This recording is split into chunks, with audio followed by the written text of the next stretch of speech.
na hora de cantar vitória, Venâncio Mondlane venceu o Yusuf Mohammed em tribunal e o tribunal decidiu a favor de Venâncio Mondlane. O tribunal apreciou a providência cautelar apresentada por nós e dessa apreciação o tribunal entendeu que de fato ficou provado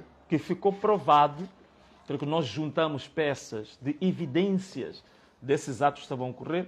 O tribunal considerou que ficou provado que de fato estavam a haver violações aos estatutos do Partido Renamo. Uma das providências cautelares foi atendida pelo tribunal e Venâncio Mondlane, neste momento, está a festejar. Clica nesse like, inscreva-se, ativa o sino de notificações, porque eu trago hoje uma boa nova que vai fazer com que você vibre. Porque a política está a caminho de ser reestruturada. Pelo menos eu tenho essa esperança. MaisVendas.co.mz, o único site onde negócios online saem daqui para aqui. Tudo fácil. Baixe o aplicativo na Apple Store ou Play Store e a seguir a isso, navegue em busca do produto ou serviço da sua preferência ou divulga o seu produto ou serviço. Com MaisVendas.co.mz, as coisas estão a um clique de ti. Link na descrição. Você deve ter acompanhado o que Venâncio Mondlane fez com seu presidente Yusuf Mohammed. Depois que ele viu que Yusuf Mohammed não estava a trabalhar como um cidadão que visasse engrandecer o Partido Renamo, ele começou a se interessar pelo cargo de presidente dentro do Partido Renamo. Um sangue jovem, inteligente, íntegro e bem estruturado quanto o sangue de Venâncio. No meio disso tudo, o Yusuf teria se irritado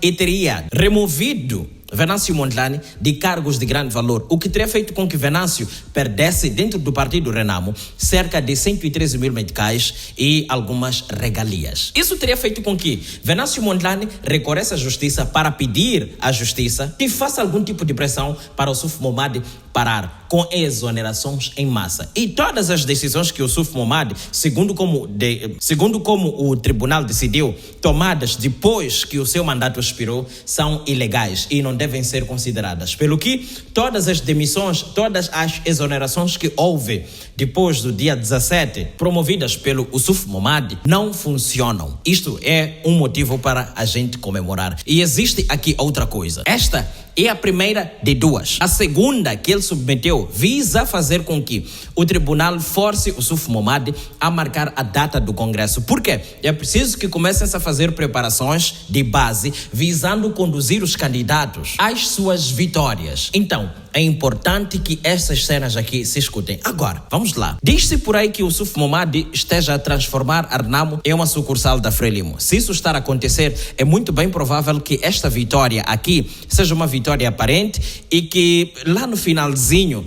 o prejuízo possa vir para o Venâncio. Digo isso por quê? Porque quando se quer derrotar um determinado cidadão, a primeira coisa que tem que se dar a esse mesmo cidadão que se tenciona derrotar não pode ser a derrota, tem que ser a vitória. Isso para ele ficar acomodado na vitória, esquecer que haverá derrota e depois preparar-se à cama da sua derrota e depois lhe colocar ali a dormir na sua derrota. Eu espero que esta cena não seja o que vai acontecer. E chupa, o Yusuf Mohammed, Venâncio venceu e estamos à espera agora da resposta da segunda providência cautelar submetida por Venâncio. Então, é isso que eu tinha a vos dizer, sem muita coisa a dizer neste vídeo de hoje. Foi simples, muito direto ao ponto. Clica nesse like, inscreva-se, ativa o sino de notificações e até breve. O tribunal apreciou a providência cautelar apresentada por nós e dessa apreciação o tribunal entendeu que de fato ficou provado porque nós juntamos peças de evidências desses atos que estavam a ocorrer. O tribunal considerou que ficou provado que de fato estavam a haver violações aos estatutos do Partido Renamo.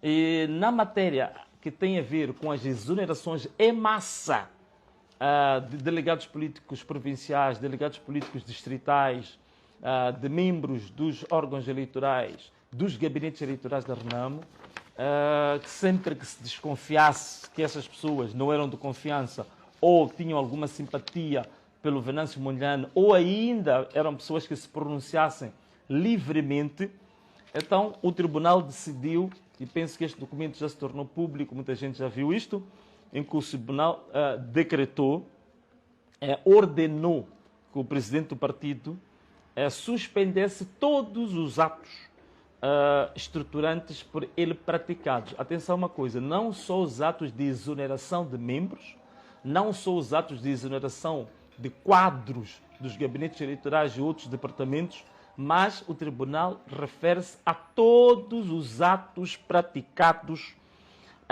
e também abster-se. Atenção, o próprio tribunal instrui também, intima também, que se abstenha, que o presidente do partido se abstenha de exonerar delegados e outros membros em exercício de funções e de nomear substitutos dos exonerados fora do período de vigência do mandato dos órgãos do partido.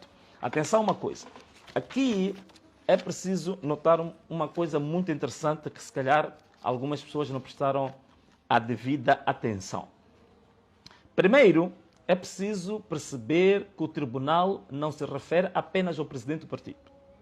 O tribunal refere-se aos órgãos do partido que foram eleitos no último congresso. Estes órgãos devem se abster de atos estruturantes por estarem fora da vigência do seu mandato. Atenção, os órgãos do partido neste momento devem se abster de atos estruturantes no partido que estejam, digamos, por estarem fora da vigência do seu mandato. Tanto os órgãos do partido, tanto o presidente, a Comissão Política Nacional, o próprio Conselho Nacional, o Conselho Nacional de Jurisdição, tanto todos estes órgãos, neste momento, segundo o despacho do tribunal, devem se abster de praticar atos estruturantes no partido porque eles estão fora da vigência do seu mandato. O que isso significa? Significa que, para além de exonerar delegados, exonerar quadros do partido que tenham funções, neste momento o partido, a direção do partido, está proibida de exercer outro tipo de atos, né? Outro tipo de atos que sejam estruturantes no partido. Então, as primeiras consequências que advêm deste despacho, quais são? Esta deve ser a pergunta que toda a gente deve estar a fazer aí em casa. Quais são as consequências deste despacho? Primeiro, está mais do que claro. Primeiro, fica claro que todos os órgãos do partido, neste momento, todos os órgãos, o presidente e todos os órgãos que eu falei, neste momento estão proibidos de atos estruturantes por estarem fora do mandato. Este é o primeiro ponto. O segundo ponto é que todos os delegados políticos distritais, provinciais e outros quadros do partido que exerciam funções e que foram exonerados, foram destituídos ilegalmente, todos estes devem, por ordem do tribunal, voltar a ocupar as mesmas funções que exerciam antes do dia 17 de janeiro de 2024. Portanto, estes delegados retomam as suas posições e os que tinham substituído os delegados ilegalmente devem entregar as chaves e devem abandonar a delegação distrital, a delegação provincial, para que o elenco que foi exonerado retome as suas funções.